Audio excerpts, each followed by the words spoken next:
नमस्कार दोस्तों। 1992 स्कैम जो है हर्षद मेहता स्टोरी में लेसन नंबर 4 जो आपको सीखना चाहिए, हर बिजनेसमैन को सीखना चाहिए, इंसल्टिंग अदर्स। कभी कभी हम सक्सेस के रोड पे इतने अभिमानी हो जाते हैं, इतने ज़्यादा स्वाभिमानी हो जाते हैं कि हम लोगों का इंसल्ट करना शुरू कर देते हैं। हमारे इर्द गिर्द जो भी लोग हैं उनका हम कंसिस्टेंट इंसल्ट करते रहते हैं और उनको नीचा दिखाते रहते हैं। तो ये इंसल्टिंग वाला जो नेचर है ये डेवलप क्यों होता है? बिकॉज जब आप सफल होते हो, जब आप खुद के डिसीजन से आगे बढ़ते हो, तो आपको ऐसा लगने लगता है कि मैं होशियार हूँ और बाकी के लोग जो है वो होशियार नहीं है। तो इसीलिए वो परिवर्तन हमारे नेचर में आता है, हमारे स्वभाव में आता है, हमारे कैरेक्टर में वो आता है। तो इंसान जो है वो शुरुआत एकदम नम्रता से करता है, सोबरनेस से करता है, लेकिन जैसे जैसे उसके पास पैसा आता है वैसे वैसे उसके पास घमंड आता है और उसकी भाषा में एक इंसल्टिंग जो मैसेज है, इंसल्टिंग बातें है, वो इंसल्टिंग बातें हमेशा आती है।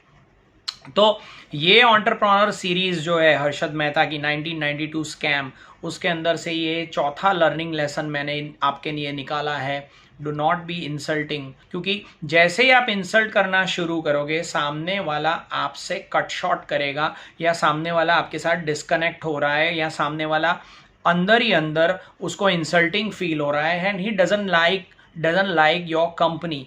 और हो सकता है कि शुरुआत में वो आपके ग्रोथ के साथ जुड़ा था, लेकिन जैसे आप उसकी इंसल्ट करना शुरू करते हो तो वो धीरे धीरे आपका ग्रोथ नहीं चाहता है, आपकी बर्बादी चाहता है। तो आपको ये चीज़ हमेशा ध्यान रखनी चाहिए कि आपके एरोगेंस के चक्कर में, आपके प्राउड के चक्कर में, आपके फॉल्स प्राइड के चक्कर में आपका स्वभाव जो है वो चेंज हो रहा है, आपका जो कैरेक्टर है वो चेंज हो रहा है, आपका नेचर और बिहेवियर चेंज हो रहा है, और आप सामने वाले को जो भी बताते हो इंसल्टिंग भाषा में बताते हो जो योग्य नहीं है। And that is a warning for you. अगर आप एंटरप्रेन्योर हो, इंडस्ट्रियलिस्ट हो, बिजनेस पर्सन हो और सफलता के मुकाम पे आप आगे बढ़ रहे हो, तो ये चीज़ को अवॉइड कीजिए। Do not insult anybody.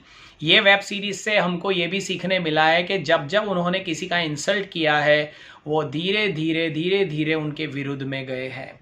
Next lesson में मैं यही बात करने वाला हूं। See you in the next lesson. Lesson number 5, ये जो वेब सीरीज है उसमें से लेसन नंबर 5 जो सीखने लायक पॉइंट है, तो हमको ये लेसन ये सिखाता है कि जैसे जैसे प्रगति की राह पे आप चलोगे और सक्सेस के रास्ते पे आगे बढ़ोगे तो आपके दुश्मन तो बढ़ने ही वाले। लेकिन अगर आपका इंसल्टिंग बिहेवियर है, इंसल्टिंग नेचर है, आप लोगों का इंसल्ट बार बार कर रहे हो नोइंगली या अननोइंगली, तो ऑटोमेटिकली आपकी एनिमिटी बढ़ने वाली है, आपकी दुश्मनी बढ़ने वाली है। और जब समय आपके फेवर में नहीं होगा तो ये सारे दुश्मन मिल के आपको हराने की कोशिश करेंगे, आपको पराजय करने की कोशिश करेंगे, और हो सकता है कि आप पराजय हो भी जाओ, बिकॉज समय आपके फेवर में नहीं होगा, तब आपकी ताकत कम पड़ेगी और दुश्मन की ताकत बढ़ जाएगी। तो अवॉइड क्रिएटिंग एनिमीज। अगर आप सक्सेस के वेवलेंथ पे आगे बढ़ रहे हो तो उसका घमंड मत कीजिए, वो किसी का इंसल्ट मत कीजिए, और खामाखा दुश्मन जो है वो पैदा मत कीजिए। अननेसेसरीली एनिमिटीज को क्रिएट करना, अननेसेसरी दुश्मन को क्रिएट करना, वो मूर्खता के समान है। ये बात बिल्कुल मूर्खता के समान है। आपको हमेशा ये ध्यान रखना चाहिए कि being an entrepreneur, being a business person, being an industrialist, आपको सारे लोगों के साथ रिलेशन जो है वो स्टेबल रखने हैं, न्यूट्रल रखने हैं, अच्छे रखने हैं।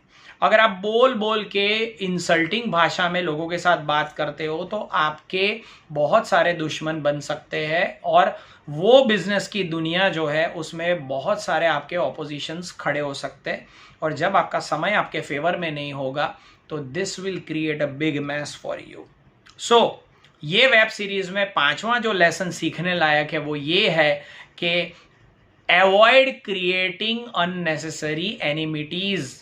अननेसेसरी दुश्मनी जो है वो आपको ले डूबेगी। जब आपका समय अच्छा नहीं होगा तो सारे लोग इकट्ठा मिलके आपको इजीली हरा सकते हैं, इजीली पराजय कर सकते हैं।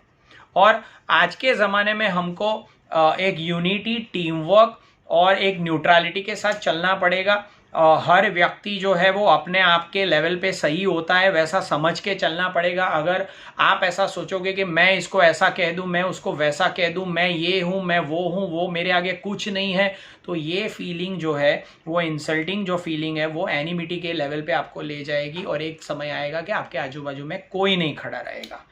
रोग और शत्रु, शरीर में रोग और सामने शत्रु, ये दोनों चीज़ों का सामना हम लाइफ में नहीं कर पाते। तो आपको अननेसेसरी दुश्मन को पैदा नहीं करना है, यही सिखाती है ये वेब सीरीज हमको। Lesson number 6 from web series scam 1992 Harshad Mehta story, जो मैंने जानी है, lesson number 6, that is superiority complex.